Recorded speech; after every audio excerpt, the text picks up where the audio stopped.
The views expressed on the podcast are those of the individuals who made them, and they do not represent the views or beliefs of Job Duck.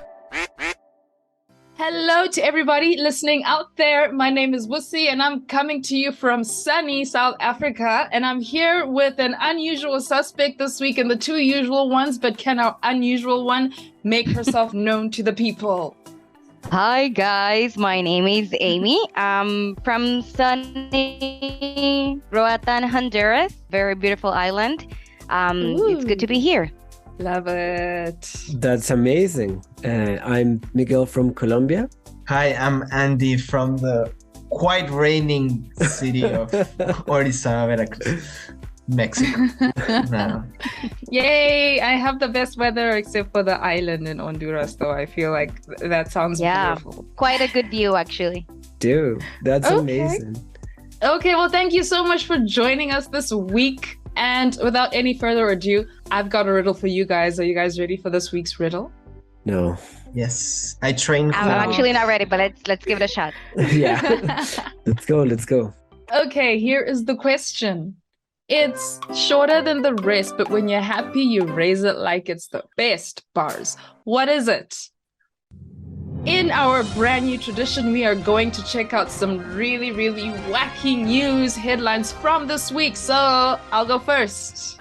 A French scientist has apologized for claiming a photo of a piece of Spanish chorizo was actually of Proxima Centauri, the closest star to the sun. Physicist Etienne Klein tweeted a photo of a round red object on a black background that he claimed was taken from the James Webb Space Telescope.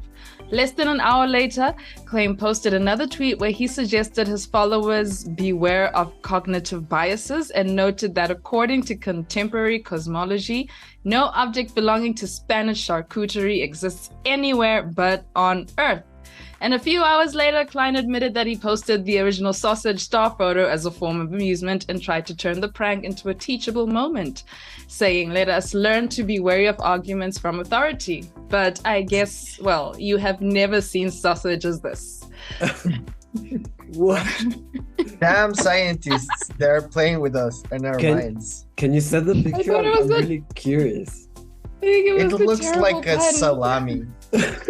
It's super funny. Like I saw it like a couple of times already. Damn scientists. What else is on the headlines, guys? Okay, let me go. Got snailed. This actually happened today, guys. Trail of slime lead German customs to the illegal stash of 100 giant African land snails in Dusseldorf's airport. This morning, as I mentioned. Good thing snails aren't fast enough to escape, right? Yeah, that was a dad joke, actually. Yeah. The dad joke. Super dad joke.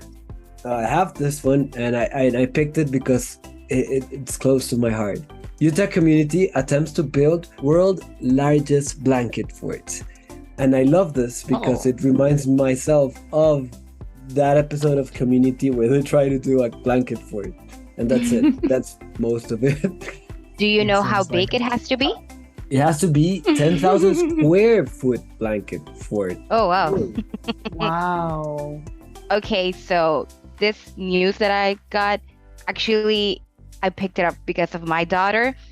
So there's an Arizona ice cream shop that just earned the Guinness World Record, offering 266 milkshake flavors. So just imagine going to a shop and you have 266 flavors to pick. I'm so undecisive, I wouldn't know what would be the first ice cream that I would choose. Vanilla. Yeah. Chocolate.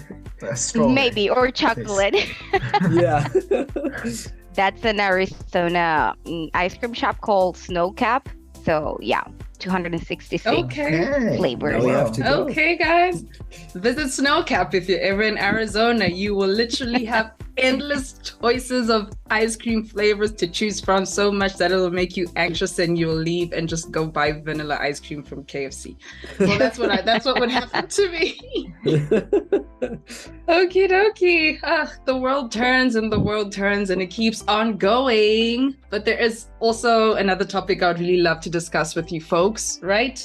in this day and age, we now live in what seems to be the golden age of streaming, right? We've got platforms like Disney Plus, Amazon, Netflix, HBO, Crunchyroll, Hulu Plus, the list goes on. But with new platforms being introduced every so often, the bills associated with quality entertainment continue to grow, especially since the content that these platforms provide are exclusive to those platforms and those platforms alone. That means if you don't have Disney Plus, you're not watching Marvel anything, right? Oh, damn. But in any case, if you are willing to pay, the content is there, but there are a great many who aren't willing to pay. And this is why many viewers are turning to less legitimate services in much greater numbers. In 2001, we're not really, actually, I can't remember the last time I saw this, but I don't know if you guys remember at the start of movies in like the early 2000s, late 90s, or if you bought like a DVD or a VHS tape, there was always some dramatic ad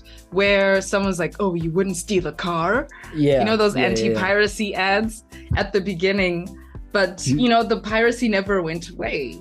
Wait, there was this campaign that it was huge in Mexico back in around that time, like in VHS and stuff. And there was like these kids, like these kids like watching TV, but the TV will look like super broke. Well, I mean the show that they were watching, like not good quality at all, and the kids were so disappointed. And then like something happened, like the start conversation, but at the end they finished like the ad with "We have a pirate dad," you know, like that was the whole Jesus point Christ. of the entire campaign, because it was supposed like their father was the one who bought those pirate VHSs to their kids, right?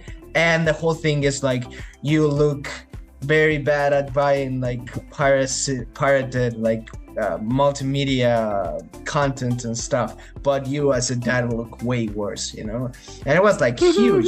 It was everywhere. So yeah, I can totally relate to that happening.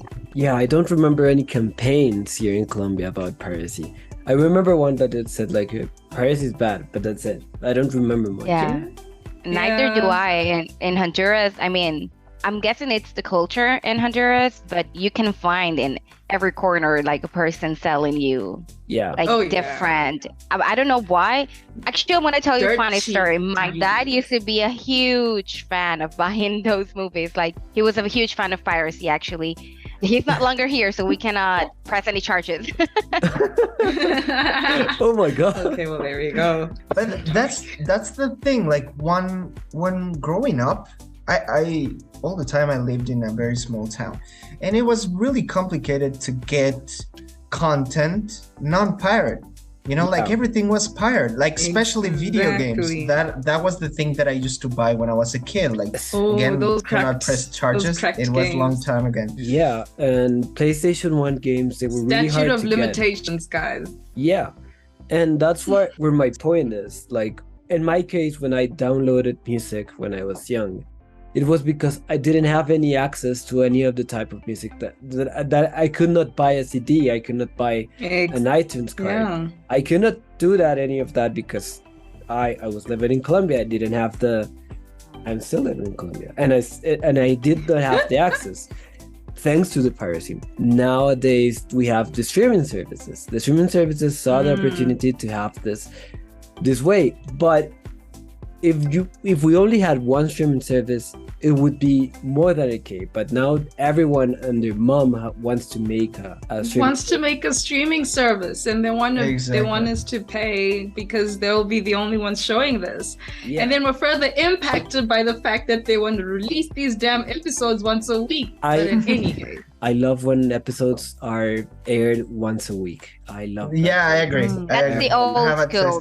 That's old school, yeah. Yeah, I love that format. I think it depends. Like, if you're very hooked in the series, you don't want to wait another week. You just want to go through all the episodes.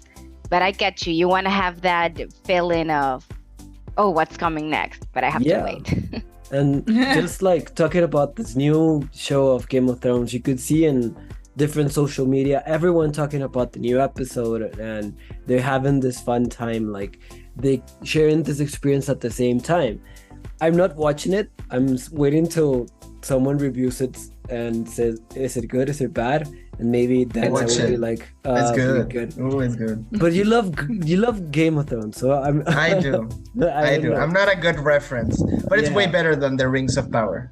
Is it better? Maybe. Like Rings Ooh. of Power, I've seen like it's good, but people bombarded like with bad negative reviews because No, has I think some people are questionable- exaggerating. It's not that bad, but it's not that I mean, good. no, you cannot compare it to the new Game of Thrones show. But anyways, like going back to the piracy thing, Oh, to yeah. not like miss the point. I think that's one of the things that like we haven't talked about this like quite, but a lot of the content that you want to consume is not available in these streaming services anyway.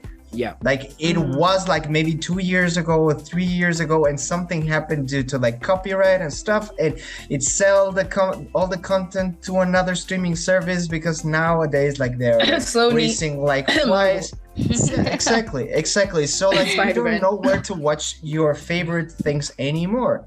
So, and especially if you're into like really old school movies, like maybe art cinema or like movies that aired 50 or 60 years ago, like where are you gonna watch that?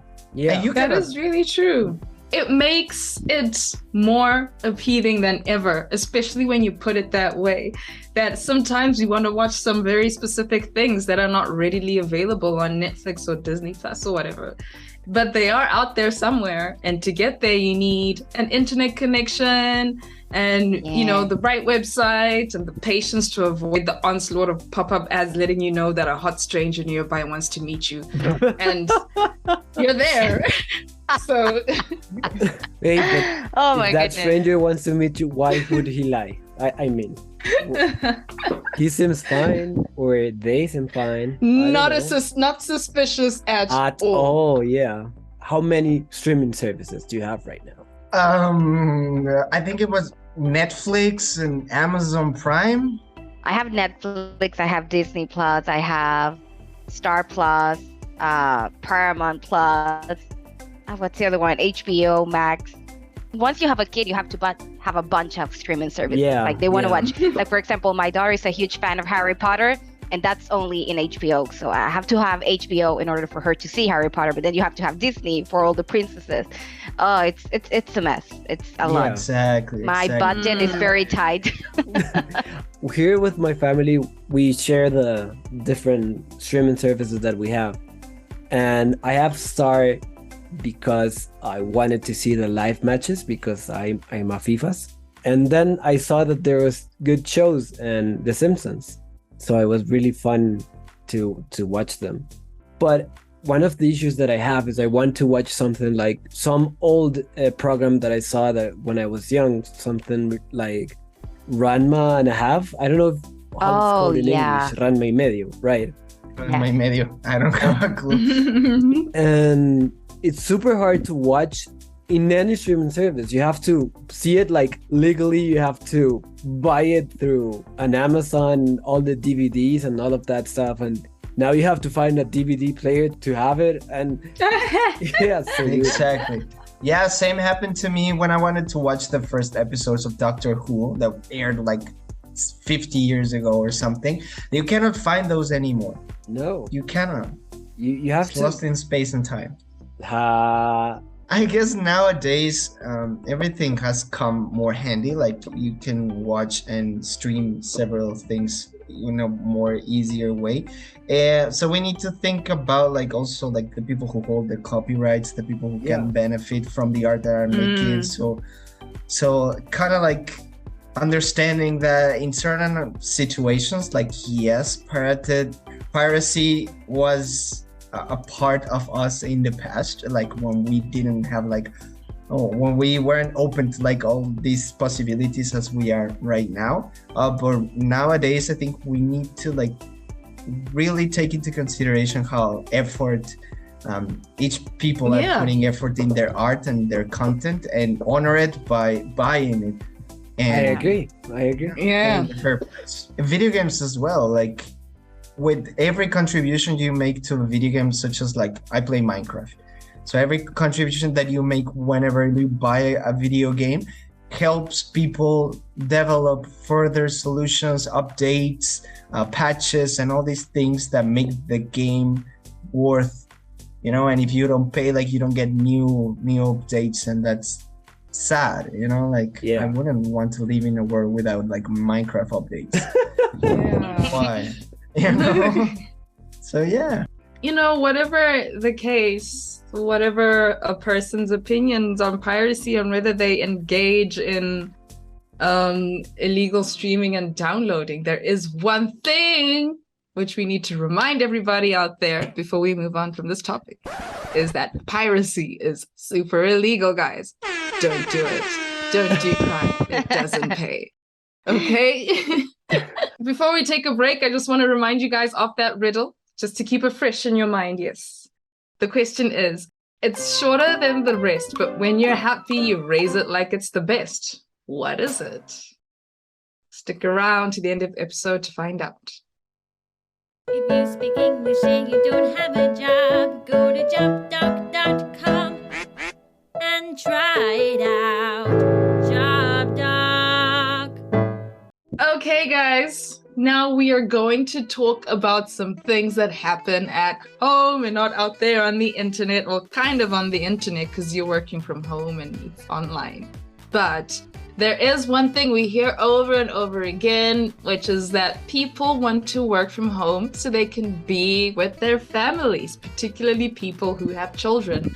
And it's not a secret that working at home allows you to achieve a better work-life balance and is more convenient for your children, especially if they need more attention from you as more than an older child would. Yes. So the thing is, this is something that you have to remember, even if you do find yourself in the space where you're like, okay, I just landed my job with JobDoc and I can stay at home and I can get that work-life balance and I can make sure my kids are okay without ever having to leave the house, really. But you got to remember that the reality is that you're still working even though you're working from home. And if you don't do that, you might find yourself strictly just being at home if you don't get the job done, right? So there's a lot of things that you might need to maneuver or figure out when it comes to staying at home and working with your children. And one of the lovely things about this episode is that we have not one, but two mommies in this episode. I myself am a mother to a beautiful 10-year-old child, 10-year-old little girl. She's amazing. And today we have Aimee as well, who's also a mommy. Please tell us about your bundle or bundles of joy. Okay, so I have a 5-year-old toddler, but she looks like, but she doesn't look like, she acts like she's 15. So I think I'm going to experience a teenager twice in my lifetime. So she's crazy. She's 5, but I love her to death, but she's very an active kid. She has to be doing something. It has to be painting. It has to be singing, dancing. It's never quiet around here. That's for sure. Yeah, that's I think that's generally what any household with children is like. Sometimes one child sounds like 10, believe me. But Aimee, what are some of the challenges that you find were solved when you switched to working from a permanent home office? Because there's challenges that come with having someone to take care of whilst you're working and having to go to the office and things like that. But were any of those challenges solved when you switched to working from home? Yeah, it did. Before I used to work in an office that was 1.5 hours away from my house. So I had to get up very early in the morning. Yeah, it was very hard. And I was actually working in different shifts. I used to work from 7 a.m. till 7 p.m. and then the night shift 7 p.m. till 7 a.m. So there were days that I didn't see her or I didn't see my husband because we were working in different schedules. It was really hard, but I knew that I needed to have that experience for my professional life. So now that I'm working from home, I get to spend more time with her. Not only that, focus on the things that she's watching. Like I can be working in my office and just realize what type of shows she's watching on TV or what she's doing on the iPad or what type of games she's playing. So I'm active in the things that she's doing or not doing. I get to have more time with her, like, for example, when she's at school, Like we can go and do something on my lunch break. We have different tiny restaurants around our house. So if I'm not in the mood of cooking, we just grab our things and go to the little restaurant. We have 1 hour of lunch break, so it's nearby, so we can go have some fun, eat something, and then come back home. And yeah, I didn't have the opportunity before to take her to school because I used to leave very early in the morning. But now I can do that. I can take her and go pick her up and go to her school shows. That was something that I wasn't able to do before. Right. And does your schedule now like fit in where her schedule in school, or? It does fit. I don't know how, but magically it fits. The school is nearby as well. Everything's nearby apparently. It's just like 3 minutes away. I just prepare her in the morning. She has a routine. Like I just like knock on her door and like, hey, it's time to go to school. She gets ready. She baths herself. She does everything by herself. I just leave the clothes ready for her, and then I just take her to school, then come back to work. And right. That's How pretty much individual. That's fantastic. Yeah. That's impressive. That's what I'm telling you. She's like a teenager. Like I'm trying to. I hope this doesn't sound bad, but it's like I'm training her. Like you need to be independent. No, Independent young totally. woman. That's fantastic. That's the goal. I have a question for you, Aimee. What's your opinion of technology as a support to make mom's life easier? Do you benefit from technology to monitor or to like have a better support to your child's development from hormones? Look, it depends like what type of technology you're using to have that balance in your personal and work life. Like for example, if it's kitchen related, that's gonna be amazing. Like the air fryer was a lifesaver for me. Like I could just put something, steak or French fries in the air fryer, just go to work 20 minutes after food's ready. So that's a benefit. That's something like oh my God, why didn't we have this before? But in other senses, like for example, the iPad or the TV, I don't find it that useful because she's an only child. And when she gets with other kids, at the beginning, it was very hard for her to interact. She was like, I just want to be on something, like give me a phone, give me an iPad. And I'm like, no, there are a lot of kids here. Why don't you play? It also took a toll because all of her classes were through technology, right? Because of the pandemic. So she just started going to school this year. So now she's experiencing having to deal with other kids. Like, what is it like to play around in a playground or just, I don't know, talk to someone else that is your same age, that it's not adults? What type of technology? I'm trying to limit her time on the iPad, on the TV, but she's a fan. This is gonna sound crazy. I'm a fan of Korean dramas and K-pop. So she just started being a fan of BTS. So once the other day, I just went to YouTube and saw all the searches that she was doing, and it was like songs of the guys BTS, and she was like trying to dance and listen to music. But yeah, it's quite nice. It depends on the type of technology, Andy. No, exactly. I think it just depends on the usage that you use, because you can monitor her in one way, but also like it opens the door to a lot of things, you know, like to make your life easier, or to, you know, I don't know, like for her to like get acquainted to your like several things in internet, you know. Like, thank you for your answer. I think it was really, no insightful. problem.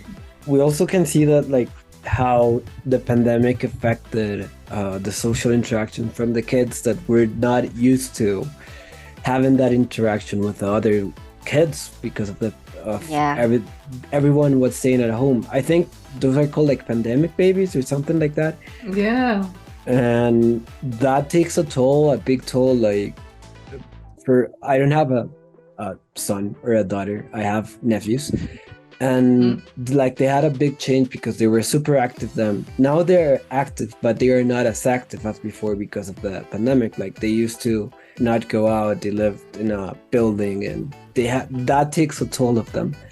And now they're trying to get into sports and other stuff. And the things you saw during the pandemic are part of your hobbies now. So it's quite interesting to see the development of those kids and how they interact with each other.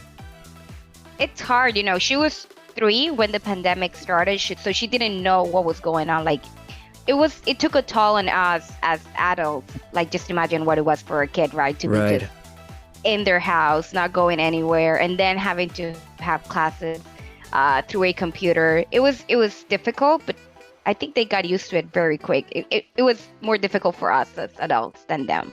Yeah. Would you say that your team is comprehensive whenever you need to like perform mommy duties, let's say?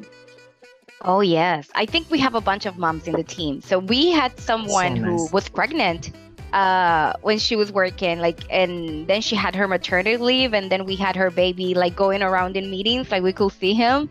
But yeah, I think they understand pretty well.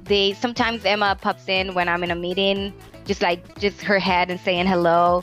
And they get so excited to see her. Like she's like part of the team actually. I was gonna say mascot, but not. I don't know if that's gonna sound good. But she's part of the team. Like they get along with her. She talks to them. She says hi. She actually, mommy is your friends are not in our country, right? They're in another. She doesn't say country. She says worlds. Like mommy, they're not in our world, right? And I'm like, not world, it's country. But yeah, they're in different countries. But she understands that, and it's quite nice to see her like trying to interact with other people from different cultures. They're not from Honduras. She hears the accents and she's like, oh, she speaks different than us, and yeah, they speak different, and she gets this multicultural vibe, and I like that. So she's sort of learning that there is a whole world beyond just that pretty island in Honduras. Like, yes. Okay. As a work from home mom, what do you think are must-haves for anyone who is a parent and working from home? Like, what are those things that you think that parents need to have in their house for young children in order for them to be able to balance working from home and having the kids running around in the house? If you plan to work from home, the first thing you need to get is a headset, a concealing sound headset, just to avoid all the noise that you get in the background. Like, I don't know if you hear her screaming in the back like 2 minutes ago. Look, see the headset works if you didn't hear her. We're not sponsoring any headset options, but this is certainly the one that you want to get. Yeah. Because it works. It totally works. No, but yeah, headsets are important. Like, it's a must if you have a kid in the background or if you have pets. Let's see what else they need to have. Like, that's for work, right? But if you want a balance, like the air fryer, I'm going back to the air fryer. You need to get one. Oh, yeah. You don't have a lot of time to cook. Like, just put that in the air fryer, go to work, and then 20 minutes later, food will be ready. So yeah, headsets and the air fryer. That thing is magic. Just put the chicken in there and it comes out like fried chicken. Amazing. Yes. Get one, guys. I think that if you switch to a permanent home office, it does take a lot of the pressure of being a mom away a lot. And that's something I can always appreciate. Just like what Aimee said in like earlier, things like trying to balance school runs. You're at work, but your child is getting off school at 12, and you can only take your lunch at 1 o'clock, and you gotta make a plan for that. And then maybe you can't really get home. Like, it's just a lot. And I will really say this, working from home with JobDuck, if you have children, guys, it'll just make your life a whole lot easier for you to spend time and to continue loving those children as much as you need to. So, hey, give us a try. Well, thank you so much, everybody, for an amazing episode. But before we end this episode, we need to get back to that riddle. Yes? It's shorter than the rest, but when you're happy, you raise it like it's the best. What is it? Is it the thumb? Yes! It's the thumb! Oh!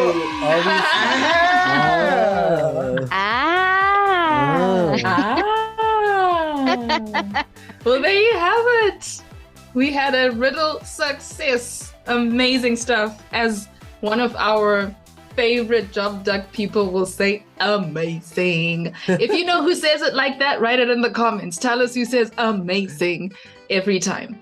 Anyways, Thank you so much, guys, for an amazing episode once again. Thank you, Andres. Thank you, Miguel. And a special thank you to Aimee for joining us this week. We really appreciate you taking out the time to hang out with us. Yay! No, thank Was you a guys for pleasure. the invitation. I had a lot of fun. I learned some interesting things from you.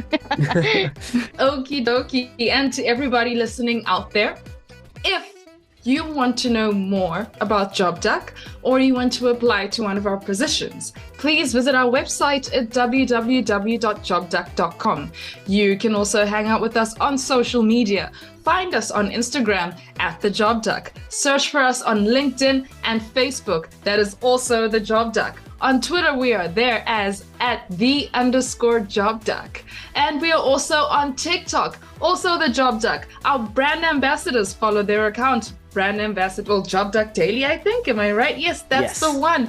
Follow them too. And lastly, if you have the interest, you can also find us on Pinterest. Thank you so much to all our listeners out there. If you're listening on YouTube, hit that like button. Also subscribe or follow us on Spotify too. And yes, see you next time. See you next time. See you next week. Have a Bye. great weekend.